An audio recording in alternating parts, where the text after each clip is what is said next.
viņi ir tik tādā vispozitīvākajā ziņā, viņi ir tik pretīga komanda, pret ko spēlēt. Tīna Graudiņa, dzimusi 1998. gadā, ir Latvijas pludmales volejboliste, divkārtēja Eiropas čempione un 2025. gada pasaules čempione.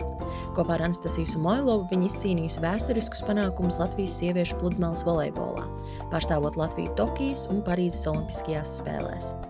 Tīna studējusi Dienvidkalifornijas Universitātē ASV, kur iegūsi bakalaura grādu politoloģijā un pārvaldībā, kā arī maģistra grādu komunikācijas menedžmentā ar specializāciju datu analītikā. Tā bija. Datu analītika aizmirs? Jā, bet tas bija uzsvars, manam maģistram. Maģistra darbam tieši, vai tas kaut kādas specifiskās studijas bija tieši? Zini, Amerikā nav maģistra darbi jāraksta. Man vienkārši bija jānoliek pēdējie eksāmeni pēdējās lekcijās, bet tie datu analītika bija tādā ziņā, ka man vajadzēja vairāk ņemt tieši kursus par datu analītiku, kas man īstenībā ļoti patika. Klau, Tīna, visticamāk, beidzot tu esi nonākusi prognozē, bet visticamāk, tu esi bijis tik dažāda līmeņa mēdījos, intervijās, nerunājot jau par Latviju. Kas ir tāds lielākais mēdījis, kas tev ir intervējis, kur tu esi sasniegusi lielāku auditoriju? Lielākais mēdījis. Es īsti, man šķiet, ka tad, kad es varbūt biju Amerikā, tad mēs spēlējām mūsu fināla turnīrā, un tad ESPN mani intervēja, tad brauca, pat sūtīja, mamma un tētis sūtīja video ESPN, un kā viņi skatās manas spēles Latvijā. Bet, Latvijas mēdījos... īpaši pēc taviem panākumiem, kas bija Austrālijā. Jā. Tieši tā, jā. Okay. Tīna, bet tagad šis ir tas posms, kad tev ir iespējams noķert Latvijā. Tu tikko biji Brazīlijā un tūlīt brauc uz Čehiju, uz Ostrovu. Jā, tieši tā. Kā tev ir tā dzīve? Kas ir tavas mājas? Tagad Amerikā tu studijas esi beigusi. Tad tev Amerikā nav vairāk otrās mājas. Kā tev tā dzīve šobrīd? Jā, tā tad īstenībā labs jautājums, tāpēc, ka es diezgan daudz man nākas skaidrot cilvēkiem, pat īstenībā vairāk ārpus Latvijas, kur tad es dzīvoju, jo tie mani 4 gadi, ko es studēju Losandželosā, viņi kaut kā tik ļoti iespiedās visiem cilvēkiem atmiņā, ka visi domā, ka es dzīvoju Amerikā, bet tā galīgi nav. Es dzīvoju Latvijā, man bāzes vieta ir šeit, visas drēbes ir šeit, mantas Jūrmalā, jā. Un man vienkārši sanāk ļoti daudz ceļot, un tāpēc tāda sajūta, ka es tajā Latvijā šeit viki pa brīdim parādos, tad atkal aizbraucu prom, bet šī ir tā vieta, kur es vienmēr atgriežos. Tas tā kā bāzes campus, tev ir te mājas un base camp. Bet, protams, tev ceļojumi nav burtiski tikai uz nedēļu. Tie paši pirmie 3 posmi, kas tev šogad bija. Brazīlijā tas bija salīdzinoši ilgs laiks, kad tu biji tur. Tu nebrauc pēc katra Brazīlijas posma atpakaļ. Zini, mēs pieņēmām lēmumu nebraukt uz visiem Brazīlijas posmiem tieši dēļ tā iemesla, ka būtu pārāk liela lidināšanās turp šurpu, bet bija puse no pasaules tūres komandām, kas izdomāja, ka viņi paliks, un tad viņi tur nodzīvoja 5 nedēļas Brazīlijā, un pēc atsauksmēm mēs dzirdējām, ka tas tomēr bija bišķiņ pa daudz, tā kā mēs pareizo lēmumu pieņēmām, ka mēs tomēr atbraucām atpakaļ uz Latviju. Vienas sacensības.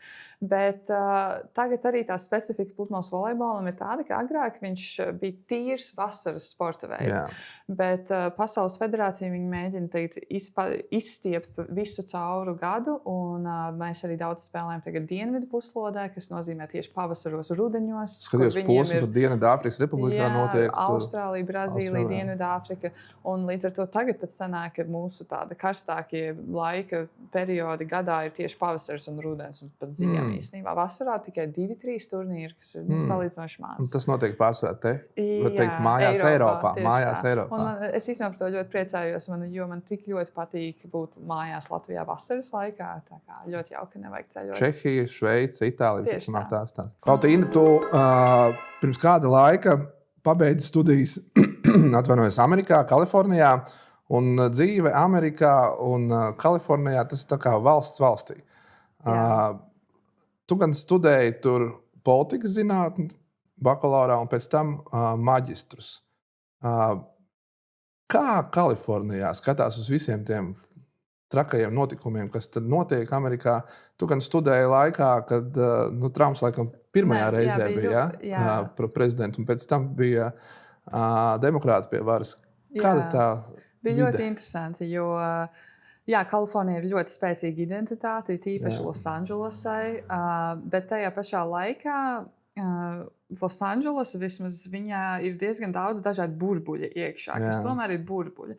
Un mans burbulis bija tas universitātes burbulis, kurā bija diezgan daudz arī konservatīvi cilvēki un tieši republikāņu atbalstoši, jo mana universitāte bija privātā universitāte. Un līdz ar to tur miksējās diezgan daudz. Nebija tāda sajūta, ka es esmu kaut kādā demokrātu tikai tādā zilā vidē. Bet tieši manā pirmajā gadā laikam bija ievēlēts Trumps. Pirmajā termiņā, kad viņš bija. Jo es atbraucu 2017. gada rudenī uz Losandželosu. Un es atceros, ka mums komandā bija diezgan tāda liela, ne jau spriedze, bet tomēr varēja just tādu spriedzi, jo mums bija viena melnādainā meitene komandā, kas bija tik spēcīgi pret Trumpu, un tad viņa zināja, ka noteikti bija dažas tās specifiskās meitenes, kuras bija balsojuši par Trumpu, un tad tas bija tāds topiks, par kuru mēs īsti negribējām laikam runāt, bet tajā brīdī, es sapratu, cik īstenībā tur traki, ka to polarizāciju reāli var izjust. Un tas turklāt bija tādā Trumpa pirmajā, kad tas bija kaut kā tāda soft Trumpa versija. Jā, un tad es biju arī USC universitātē, tad, kad bija Baidena ievēlēja, un es atceros, kā man bija viena politikas lekcija kurs, kuras tobrīd ņēmu, un kā mēs sekojām līdzi visām tam vēlēšanu procesam, un kā man komandā meitenes arī par to visu reaģēja, un cik dažas bija tik priecīgas par Baidenu, dažas tādas klusākas. Tas viss ir īstenībā diezgan traki, ka tā cilvēcība ir tādā ziņā pazudusi un tā iejūtība un spēja vienkārši sarunāties vienam ar otru arī par varbūt netik patīkamiem tematiem. Tā viņa ir pazudusi. Bet tā ir, tikko cilvēks sāk runāt par politiku, tas dažkārt šķir ģimenes, dažkārt draudzības zūd un tā tālāk. Bet tā studiju vidi, tu saki, tu mācījies privātā tādā. Es pat teiktu, diezgan elitārā skolā. Viņi tur ļoti lepojās ar savu vēsturi. Tad, tur rāda arī mājaslapā. Es iegāju paskatīties, cik tur šobrīd ne tikai studenti, bet cik naudas ir piesaistīts un tā tālāk. Bet tā studiju vide vienmēr arī pie mums saka, arī patiesībā prezidents Trumps teica, ka studiju vide ir tā, kur tas marksisms, liberālisms un tas kreisie tur aug un tur māca. Kas bija jūsu, piemēram, profesori, mācību spēki? Viņi arī kaut kādā veidā centās? Nē, Kapitālisms jums bija jālasa, Kārļa Marksa vai nē? Nē, nebija. Es arī apzināti izvēlējos lekcijas, kurās es negāju iekšā baigi tieši Amerikas politikā. Es vairāk koncentrējos uz Eiropas un tobrīd tas saucās comparative politics. Bet man šķiet, ka tādā ziņā ir taisnība, ka universitātes ir tāds liberālāka vide, kur jaunieši atrodas, jo tā grūti teikt tieši varbūt kāpēc, bet vienkārši tie demokrātijas ideāli, uz kādiem mēs esam būvējuši mūsu sabiedrību, ka visi ir vienlīdzīgi, visiem ir tādas pašas iespējas. Tie šobrīd Amerikā ar visu rasu atšķirībām, ar visu ienākumu nevienlīdzību. Šie ideāli pašgaidām viņi nav acīm redzami, ka viņi eksistē tur Amerikā. Un tad tur tā cīņa notiek. Un tad, man šeit par riņķi varbūt eju savās domās grūti formulēt. Bet tas vienmēr bijis tā, ka jaunieši jau paši par sevi vairāk ir tādi liberālāk, kreisāk domājoši cilvēki, tāpēc viņi tādi ideālistiskāki.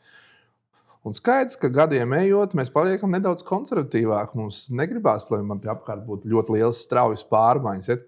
Nezinu, cik tu sako līdz Rīgas politikai, bet mums vecajiem cilvēkiem, pie kā es vēl pieskatu, es esmu ieradzis, kā man te pārvietoties par Rīgu, un te atnāk kaut kādi jaunās politikas pārstāvi un sāku satiksmi pārorganizēt, velo joslas pārvilkt un pasaka, ka tu nedrīkstēsi ar mašīnu braukt, tavs dīzels pārāk liels.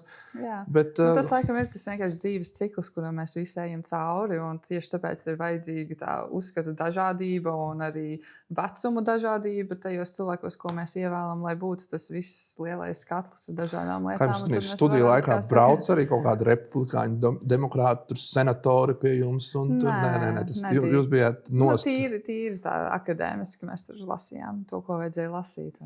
Okay, bet kāpēc tu izvēlējies vispār to politoloģijas virzienu? Vienkārši, tu taču varēji mācīties, vadības, menedžmentu un tā tālāk, bet tieši interesi par politiku. Laikam jau nekur tālu aizbēgt no ģimenes ietekmes nevar, jo man abi vecāki un arī tētis it īpaši ir bijuši vienmēr ļoti interesēti politikā, un es atceros, ka es uzaugu katru vakaru klausoties ziņas, un vienkārši sarunas pie galda bija par tēmatu par to, kas notiek politikā, bet īstenībā jau vienkārši, kas notiek mūsu valstī. Normāls jaunieši, tā kā garlaiko, tu skatījies panorāmu savos 14, 15 gados? Jā, es skatījos, un man likās interesanti.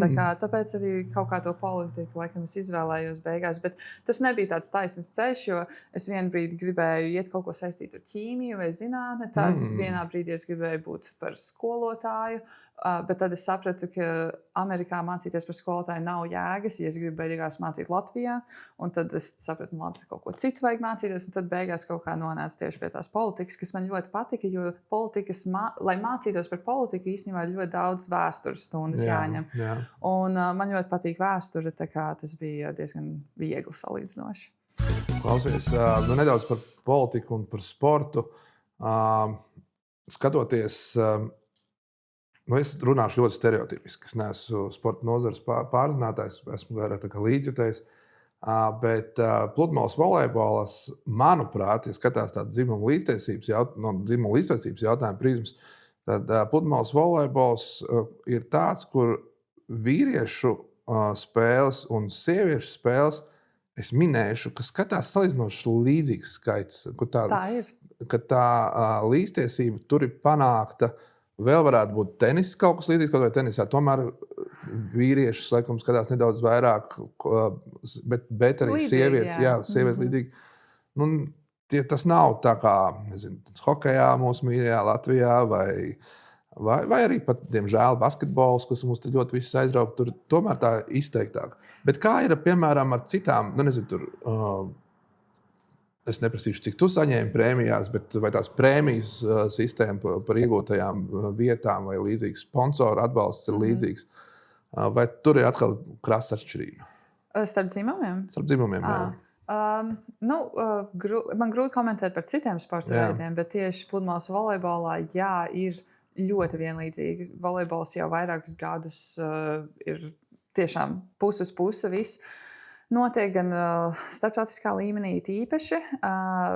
Prēmiju ziņā arī no valsts ir pilnīgi viss vienādi. Un tad sponsoru ziņa savukārt ir grūti salīdzināt, jo tur vērtē ne tikai tavu, protams, dzimumu, bet arī to, cik atraktīvs tu vienkārši esi priekš reklamēšanās. Un tur savukārt ir tavas sociālajie mēdīji, tava vienkārši personība kā tāda. Un tas jau vairs pat varētu teikt, ka savā ziņā pludmales volejbola meitenēm varbūt pat ir vieglāk dabūt sponsorus kā vīriešiem, bet, tīri pēc pieredzes mēs ar Nastju vismaz nesūdzamies, bet, protams, arī vienmēr varētu būt labāk. Bet tādā vienlīdzības ziņā ir ok. Bet tagad viena no tām būtiskākām elites stūrēm, tie 16 posmi, kas ir par to katru posmu, pirmajā vietā ir tik par uzvaru, otrajā tik, trešajā tik, un dot punktu, gan arī naudiskās prēmijas. Jā, tieši tā. Un vīrietim un sievietēm ir vienādi. Jā, jau 20-30 gadus vienādi. Tā kā es pat nevaru iedomāties, ka būtu bijis citādāk. Bet tu tādā sporta jomā varētu teikt, ka tāda pludmales volejbola izteiksmē tu nejūti tādu dzimumu līdzsvaru. Vispār nekādu. Dažreiz gan diskusijas, protams, parādās par to, vai sievietēm tiek ļoti reglamentēts, kā viņām jāģērbjās uz to tā. Varbūt šis ir arī lieta, ko es varu pastāstīt tiem, kas varbūt nesako tik ļoti. Tas ir mīts. Pludmales volejbolā neviens mums nespiež vilkt neko. Mēs varam vilkt šortus, pusgaros, garos, noģērbties kā vien mēs vēlamies. Vienkārši tā saka, problēma ir tā, ka mēs bieži vien spēlējam 30 grādos un blakus okeānam. Līdz ar to tenis ir viens no konservatīvākajiem sporta veidiem. Tenisā ir gan strikti noteikts. Tu nevari pēkšņi. Tur ir dreskots, vēsturiskās tradīcijas arī. Pludmales volejbols radies ir sērfa kultūras iespējā, pludmales kultūra ballīte blakus notiek. Es arī man vienkārši karsti spēlēt ar krāklu, tā kā es labprāt. Tur pat skatītāji var sēdēt ar kokteļiem un bļaut, jo tenisā, piemēram, nedrīkst pat gandrīz elpot skatītāji. Tajā brīdī, kad notiek sērva.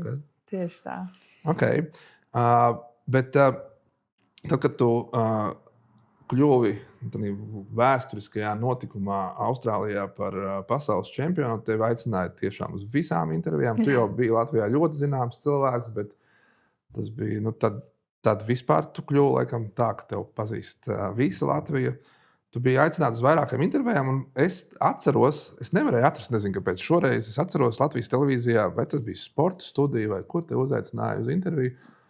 Un te pēkšņi tu sāk runāt ne tikai par saviem politiskiem sasniegumiem, tu sāk runāt par tiem rudens notikumiem, kas notika Latvijā par Stambulas konvencijas jautājumiem. Man liekas, tur bija, es kaut ko atceros, bija kaut kāds jautājums, kur viņš pavadināja mazliet uz to. Pusi. Latvijā sportisti parasti nepārāk, viens ir seko, bet otrs komentē Latvijas notikumus.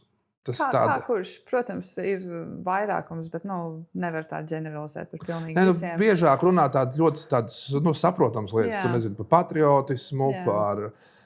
Bet problēma ir tā, ka daudziem sportistiem ir vienkārši bail, kā jau mums visiem šobrīd īstenībā paust skaļi savu viedokli, jo tagad internetā vai Twitterī vispār ir man šeit tik toksiska vide, ka tu, ja nedod Dievs pateiks savu viedokli, un tad tev, tautas valodā runājot, uzbrauks virsū vēl par to, ka tu uzdrīksties kaut ko pateikt. Un tādā ziņā sportisti man šeit bišķiņ iebaidīti, ka ko tu vari zaudēt, Tīna? Es te nesaku tu, bet ko tu vari zaudēt? Tu kā atbalstītāji, tu zaudēsi, ja tu pateiksi. Jā, jo mēs ļoti esam atkarīgi no mūsu tās sabiedriskās labvēlības tādā ziņā. Bet, ja mēs paskatāmies, tomēr ir sportisti, kas nebaidās. Piemēram, Ernests Gulbis tāds ļoti nekaunīgs savā komunikācijā, pozitīvā, vai dažreiz negatīvā komunikācijā nekaunīgs. Un viņa atbalstītāja loks varbūt pat pieaug. Es nezinu, es neesmu mērījis, bet viņš... Zini, kā tu atgriezies visu laiku pie tenisa, kurš ir ļoti elitārs un ļoti tradīcijām bagāts sporta veids. Tur tas spēks ir tajā faktā, ka viņš zina, ka lai vai ko viņš teiks vai darīs, vai jebkurš cits tenisists, ka viņi tāpat varēs savus miljonus spēlēt. Labi, aizmirstam tenisu un pat nedaudz sportu. Hollywood aktieri, kuri ir arī ļoti... viņiem ir svarīgs sabiedrības atbalsts. Viņi nebaidās runāt par... Jā, un man šķiet, ka šeit ir mazliet tāda negodība tieši pret sportistiem, jo kur Oskaros jebkurš var iet saņemt savu balvu, pateikt savu politisko viedokli, pateikt tur tam un to. Bet tad mēs sportisti savukārt aizbraucam uz Olimpiskajām spēlēm, kas ir mūsu lielākais, un mēs nedrīkstam neko teikt. Mums ir burtiski jāparaksta dokumenti, kurā mēs sakam, ka mēs atdodam visas savas tiesības vispār kaut ko teikt vai savu viedokli. Pilsētā pat runā, ka tu Olimpiskajās spēlēs esot matos ielikusi... Jā, Ukrainas lentīti, kuras izspiedu cauri tikai tāpēc, ka es vienkārši pazinu to turnīru organizatoru Olimpiskajās spēlēs, un viņš ir uz mani tā cauri plakstiņiem. Bet nedaudz to notikumu. Tu gāji uz vienu no spēlēm vai uz visām spēlēm ar matu? Jā, tikai uz vienu, kurā... Jo bija tā, ka pirms tu piedalies Olimpiskajās spēlēs, tev ir jāatrāda pilnīgi viss, ko tu vilksi, lai viņi var nodrošināt, ka nav nekas pretī. To bija dzeltens zils, tā kā matu gumija karodziņš. Jā, vienkārši dzeltens zila matu gumijas tāda lentīta. Un viņi paskatījās uz mani, es pastos viņiem pretī, un es saku, stilas, fashion choice, tā kā man šķiet, ka man smuki iztīsies vienkārši. Viņi saprot, viņi saprot, kas tā par lietu, un viņi saka, labi, šoreiz jā. Un tas ir par mazu nieka matu lentīti. Tā kā tad pat tā laikā Hollywoodā Šons Pence, viņš aizbrauc cepar nost, aizbrauc uz Kijevu, Oskara balvas pasniegšanas laikā. Jā, un tad viss šis uzskats, ka sports nav politika, tas ļoti tādā ziņā ierobežo mūsu runas brīvību, jo es kā sportiste sacensībās nedrīkstu runāt par neko. Es esmu parakstījusi arī players agreement, lai vispār es varētu piedalīties pasaules tūrē volejbolā. Un šajā līgumā ir rakstīts, ka es nedrīkstu veikt nekādus politiskus, reliģiskus statementus uz laukuma vai sacensību laikā. Līdz ar to man šeit cilvēki prasa to sportistiem būt daudz vokālākiem, bet tajā pašā laikā mūsu visos legālajos dokumentos, ko mēs parakstam, sportistiem ir aizliegts vispār par jebko runāt. Bet principā, konkretizēšu, tas tomēr ir sporta laukumā sacensību laikā, droši vien, ka sacensību intervijās sacensību. Jā, tieši tā. Jā. Bet, protams, privātajos sociālos mēdījos mēs varam likt, ko gribam. Jā. Jā, bet tomēr Latvijas televīzijas intervijā žurnālisti mudinātu vai pat no savām tādām sajūtām tu atļāvies izteikties par Stambulas konvenciju, par jautājumu, kas mūsu mazajā Latvijā būt jautājumam. Bet tomēr šķeļ nevajadzīgi, bet šķeļ Latvijas sabiedrību. Jā. Kāpēc tu to darīji? Tāpēc, ka tas man šeit ir tik jautājums, kuram vispār nevajadzētu būt par jautājumu. Es īsti nesaprotu, kāpēc vispār šī diskusija pacēlās, no kurienes radās. Jā, es tagad nevaru atcerēties, kāpēc es tieši to teicu, bet es esmu par Stambulas konvenciju un es biju vienkārši laikam šokā par to, ka vispār iet runa par to, ka mums tādu nevajadzētu. Tas droši vien tāpēc, ka tad tajā laikā tieši bija tie domu laukuma notikumi. Man bija žēl, ka es arī nevarēju pati būt. Okay. Jā, bet kāda bija tā reakcija sabiedrības? Tu pateici? Tāds pamanīja, nebija heiteri, kas... Varbūt kāds man atsekoja Instagramā, bet tie cilvēki, kas man atseko, tad labi vien ir, man tādus nevajag. Neviens sponsors arī neaizgaida visticamāk projām. Bet vai tas nozīmē, ka no tevis varētu sagaidīt, vai tas kaut kādas, nezinu, es tā neprasu šodien, tad pateikt vienkārši tādā, ka tu nebaidies par to runāt, vai tu tomēr uzskati, ka kamēr tu esi aktīva sportiste, labāk nodarbojas ar sportu un nekādas lentītes matos. Nē, nepiekrīt. Jā, noteikti par tēmām, kas mani saista un lietām, par kurām es noteikti ticu, es, protams, par to runāšu un arī nebaidīšos teikt, jo tas, ko es daru uz volejbola laukumu, jau nekādi neietekmē to, ko es drīkstu runāt, teikt, darīt vai citas lietas. Bet es skatos, kāda bija reakcija no Ukraiņu puses, tas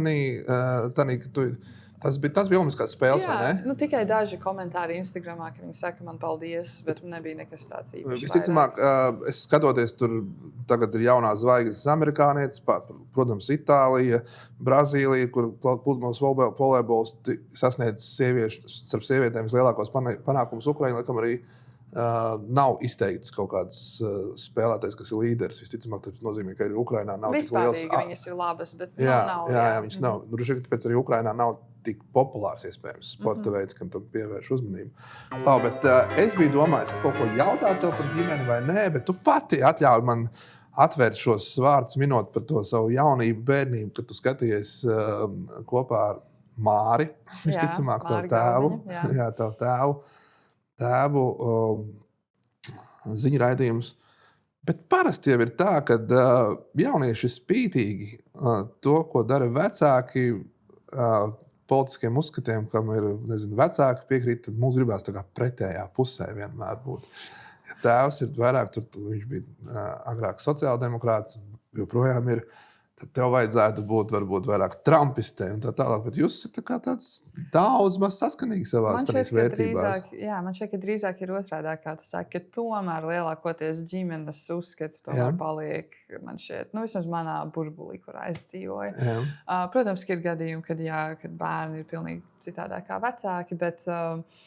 Jā, man saskana ar maniem vecākiem. Nezinu, vai var teikt, ka viņi ir mani ietekmējuši, vai arī cik ļoti es pati esmu tomēr izveidojis tos savus uzskatus. Bet es domāju, ka gan es nevaru izbēgt no vecāku ietekmes, gan man ir bijusi pietiekami plaša iespēja redzēt pasauli, citas valstis, lai arī pati izveidot savus uzskatus. Tas ir interesants fakts. Es Māri pazīstu ļoti ilgi jau. Bet interesants fakts, ka tavs tēvs bija Saeimas deputāts, tikko Latvija kļuva neatkarīga. tas bija 93. līdz 95. gadam, viņš bija Saeimas deputāts. Tajā laikā gan no Latvijas ceļa politiskās partijas. Bet tu piedzima, man liekas, 98. gadā. Jā. Tas nozīmē, ka tu to posmu, protams, nemazam neatceries. Nē, protams, un tev droši vien, kas saka, ka tavs tēvs bija Saeimas deputāts, tāds, Jā, tas ir fakts, ko es zinu, ka tā bija, bet es pat neesmu to pieredzējis. Nē. Tu minēji, ka jūs ģimenē runājāt par politiskiem notikumiem. Tas nozīmē, ka arī šobrīd jūs tā kā mēdat kopā skatīties ziņas un sēžat divānā un komentējat tur skaļi, ne tikai sporta spēles, bet arī... Jā, varbūt ne tā, ka burtiski apsēžamies un visi skatāmies, bet mēs cauri portāliem, kad mēs katrs savā laikā ejam, tad, ja ir kāds virsraksts, kas mums iekrīt acīs, raksts, ko izlasam, tad mēs varbūt apspriežam to. Un arī, ja man šķiet, ka tētis kaut ko nav vēl redzējis, un es esmu pirmā pamanījis, tad viņam pasaka vai aizsūta to linku par to, kas ir noticis. Tā kā jā, mēs vēl projām runājam par lietām. Un tavs tēvs ir diezgan aktīvs arī tāds sociālo tīklu izmantotājs. Viņš arī man visu laiku sūta dažādas linkus. Pārsvarā no starptautiskās politikas arī tu saņem savā WhatsAppā tur par notikumiem Palestīnā. Viņš ir ēpasta sūtītājs. Viņš bieži vien saliek CC ļoti daudz cilvēku. Bieži drukas kļūdām un daudz, bet parasti caur ēpastu WhatsApp. Jā. Okay. Noslēgumā mums tāds sadaļa prognoze, un kur mēs ļaujam ieskatīties nākotnē, prognozēt nākotnes notikumus. Un pirmā prognoze, es domāju, kā to noformēt. Skaidrs, ka visi, tikko mūsu filma saņēma Oskaru, tā visi pēc traumas panākumiem visi prasa, kad būs nākamā filmu, un apmēram līdzīgi jautāja, kad būs nākamais Oskars. Un līdzīgi visticamāk no tevis sagaida kaut kāds jauns panākums arī pašā nākamā gada pasaules čempionātā. Tāpēc es nedrīkst prasīt, jo man liekas, sportisti tādi nedaudz mājticīgi, viņi negrib runāt par saviem nākotnes panākumiem. Es paprasīšu to par citiem nākotnes panākumiem, tiem pašiem vīriešiem. Kaut kāds vājprāts notiek ar Pļaviņu atkal un Fokerotu. Viņi tikko dabūja bronzu, tādā pat laikā, kad tu 4. vietu liekam. Kā tev šķiet šī Pļaviņa atzimšana ar savu jauno pārinieku? Kaut kādas dot cerības uz nākamo pasaules čempionātu, ka viņi būs uz piedestāla? Es domāju, ka pavisam noteikti. Un viņi ir tik... tādā vispozitīvākajā ziņā viņi ir tik pretīga komanda, pret ko spēlēt. Wow. Jo es ļoti daudz skatos volejbolu, un es ļoti daudz skatos arī vīriešu volejbolu, un es redzu, kā katru reizi, kad šīs labās, fantastiskās komandas, kad viņas nostājas laukumā pretī tieši Mārtiņam un Kristiānam, viņi sāk slikti spēlēt, viņi vienkārši salūst, viņi vairs nezin, ko darīt. Un tas ir kaut kāds efekts, kas ir tieši Mārtiņam un Kristiānam, ka viņi spēj palīdz zem ādas pretiniekam. Un man šķiet, tāpēc viņi arī ļoti bīstami arī tieši tajos svarīgākajos sacensībās, kad ir tik liela spriedze un spiediens, varbūt tām favorītu komandām, un tad tieši mūsējie ļoti labi var noteikti. Tas būtu fenomenāls, man liekas. Protams, arī jaunais viņu pārnieks, bet Mārtiņš noteikti. Es nezinu, cik gadi bija tev, kad viņš jau spēlēja pirmajās spēlēs lielajās. Kā viņi 12. gada olimpiādā dabūja bronzu, un es biju, man bija 14 gadi, un es lēkāju pie televizora priekšā un skatījos un kliedzu. Un tagad jūs braucat kopā. Un otrā prognoze, protams, man tas jautājums bija pirms intervijas jau tā kā noformēts, man atbilde tagad ir skaidra, jo tu šobrīd jau dzīvo Latvijā, bet man bija vai pēc karjeras beigām Tīna Graudiņa dzīvos Latvijā? Jā, noteikti. Man patīk ceļot, man patīk redzēt citas valstis, pilsētas, ko es noteikti neizslēdzu no savas nākotnes, bet man šeit tas fakts, ka Latvija ir un būs un paliks mana bāzes vieta, tas noteikti ir skaidrs. Man liekas, skaistākās prognozes noslēgums mums šodien sanāca. Yes. Paldies! Paldies! Paldies, ka pieslēdzies raidieraktam Prognoze. Ja vēlies vairāk šādu sarunu, atzīmē ar patīk, dalies ar epizodi un abonē. Tiekamies nākamreiz!